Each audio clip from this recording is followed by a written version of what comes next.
They were best friends for years, until one of them got the opportunity of a lifetime.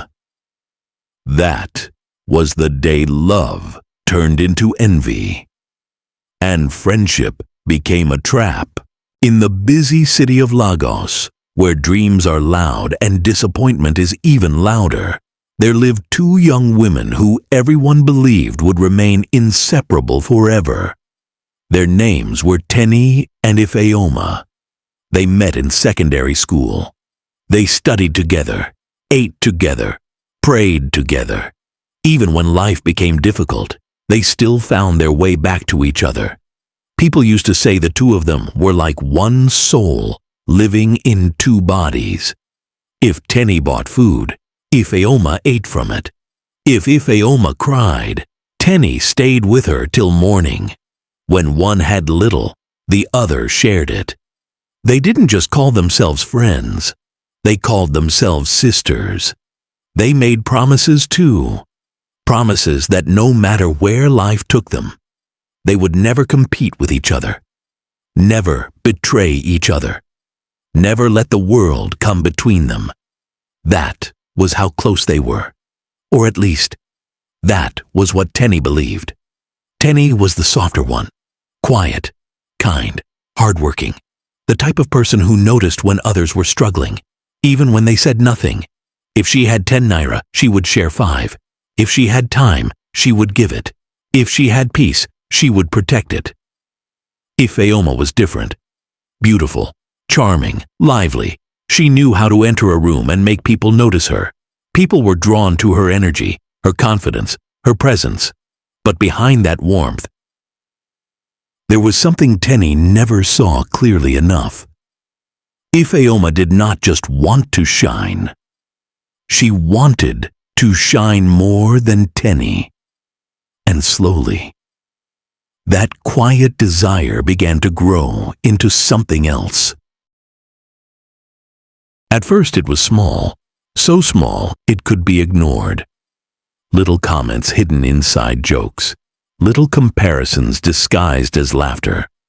If Teni wore something nice, Ifeoma would smile and say, "Not bad. I didn't know you had taste like that." If someone praised Teni, Ifeoma would quickly add, "Yes, she tries." If Teni got attention, Ifeoma would laugh and say, "Let's hope he didn't mistake you for someone else." And everyone would laugh, even Teni, because she trusted the heart behind the words. She believed there was no harm in them, because when jealousy wears the face of friendship, it does not look dangerous. It looks familiar. Years passed. Life became harder. Jobs were scarce. Money was tight. Survival became a daily battle. The city did not care who you were. It only responded to what you had. Teni eventually got a modest job as a front desk assistant. It was not glamorous, but it was something. A starting point. She woke up early every day, left the house before the sun rose, returned home tired, but still grateful. She saved little by little. Not because she had much, but because she had discipline. Ifeoma, on the other hand, moved from one hustle to another. Sometimes things worked, sometimes they didn't, and each time she fell, Teni was there, quietly lifting her back up, sending money when she could, sharing food without mentioning it, listening without judging, standing beside her, even when she had her own problems. And still, she never kept score. Then one evening, everything changed. Teni came home with a different kind of energy, excitement, hope, fear, all at once. She had news, big news. Her company had partnered with an international organization, and one staff member would be selected for a fully sponsored program in London. Training, flight, accommodation, everything paid for. To Teni, it felt like something that happened to other people, not her. But her manager had looked at her and said, "You should apply." and that was enough to plant hope in her heart. That night, she told Ifeoma everything, every detail, every possibility, every fear, and Ifeoma reacted exactly the way a best friend should. She screamed, she hugged her tightly, she prayed loudly, she even held her hands and said, "This is your time, I know it." And in that moment, Teni felt safe, seen, loved.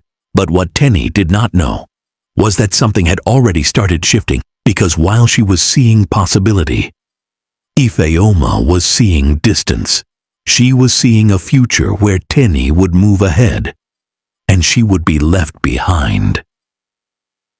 And for the first time, support began to feel like a sacrifice. The application process began. Forms, essays, documents, long nights, careful thinking. Teni was overwhelmed, so naturally. She turned to the person she trusted most, Ifeoma. "Help me check everything," she said, and Ifeoma smiled. Of course.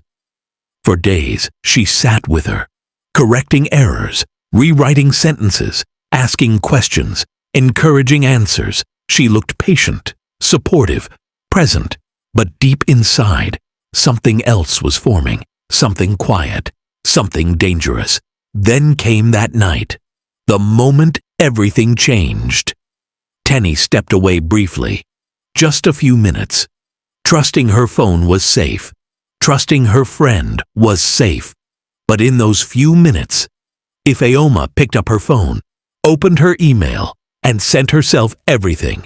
Details, access, information, everything that could unlock the future Teni had been praying for. Her hands did not shake. Her face did not change, because sometimes the most dangerous decisions are made in silence. A week later, Teni was shortlisted. She could hardly believe it. Her heart raced, her voice trembled, and once again, Ifeoma stood beside her, practicing interview questions, encouraging her answers, helping her prepare, and every night, Teni said the same thing. "If this works out, I will never forget you." And Ifeoma would smile, but her eyes never fully agreed. The day of the interview arrived. Teni dressed carefully, checked everything twice, sat in front of her laptop, ready, hopeful, prepared. But when it was time, everything went wrong. The link failed. The email disappeared. Her login stopped working. Confusion turned into panic. Panic turned into fear. And before she could fix anything, it was over. She cried that day, not loudly, not dramatically, just quietly, like someone who had lost something they could not explain. And Ifeoma was there, holding her, comforting her, speaking softly, saying, "Maybe something better is coming." Days later, the truth began to surface, not all at once, but slowly, painfully. There had been an interview. A woman had attended, using Teni's details, and that woman had been selected. That evening, Teni went to Ifeoma's house, not angry, not yet, just searching. Then she saw it. A suitcase, travel documents, a printed itinerary, London. Her heart dropped. Everything inside her went quiet. "What did you do?" Silence. "Ifeoma, what did you do?" And this time, there was no performance, no pretending, no hiding. "I was tired," Ifeoma said, "tired of always being behind." Teni felt something break inside her, not just trust, but something deeper, something she could not name. "You stole from me." "I took what life never gave me," Ifeoma replied. And in that moment, and just like that, years of friendship collapsed in seconds, not with shouting, not with anger, but with truth. But pain has a way of opening the eyes, and once Teni stopped crying, she became something else. She started thinking, carefully, quietly, focused, and intentional. She went back, checked everything, traced every detail, every movement, every timestamp, and slowly, she found it. Proof. She reported it, calmly, professionally, completely, submitted everything, and when the investigation began, the lies could not survive it, and the truth unfolded. Ifeoma was disqualified, blacklisted, removed completely. A week later, she came back, not confident, not composed, not the same woman who once walked into rooms like she owned them. This time, she stood at the door like someone who had run out of options. Her clothes were simple. Her face looked tired. Her eyes restless, as if she had not slept properly in days, as if the weight of what she had done had finally settled on her chest. She didn't knock immediately. She stood there for a few seconds, hesitating, as if she already knew that once this door opened, nothing would ever be the same again. Then slowly, she knocked. Teni opened the door, calm, composed, unreadable. For a brief moment, their eyes met, and in that moment, years of memories passed between them.